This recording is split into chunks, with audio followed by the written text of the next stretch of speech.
আসসালামু আলাইকুম। আজকে আমি যে ক্যামেরাটি আনবক্সিং করব সেটি হলো সনি ZV-E10। এই ক্যামেরাটি মূলত আমার স্বপ্ন, আমাদের দরবারের স্বপ্ন এবং আমার দরবারের ভক্ত আশিকানদের স্বপ্নের বাস্তবায়িত রূপ। মূলত অনেকদিন যাবতই এই ক্যামেরাটা কেনার একটি প্রস্তুতি আমরা নিচ্ছিলাম।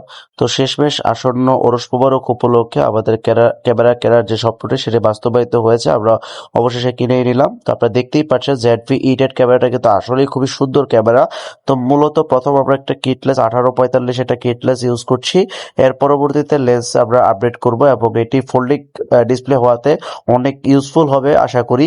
এবং আপনারা যারা ক্যামেরা সম্পর্কে জানেন, এই ক্যামেরাটা কিন্তু আসলে হাই কনফিগারেশনের একটি ক্যামেরা এবং এই বাজেটের মধ্যে সেরা একটি ক্যামেরা এবং সনি কোম্পানি তো অবশ্যই ক্যামেরার জন্য বেস্ট। তো আশা করি এই ক্যামেরাটার দ্বারা আপনাদেরকে ভালো কিছু উপহার দেওয়া যাবে এবং আমাদের স্বপ্ন অনুযায়ী আমরা অনেক দূর এগিয়ে যেতে পারবো। তো চোখ রাখুন আমাদের দরবারের পেজে এবং আমার আইডিতে।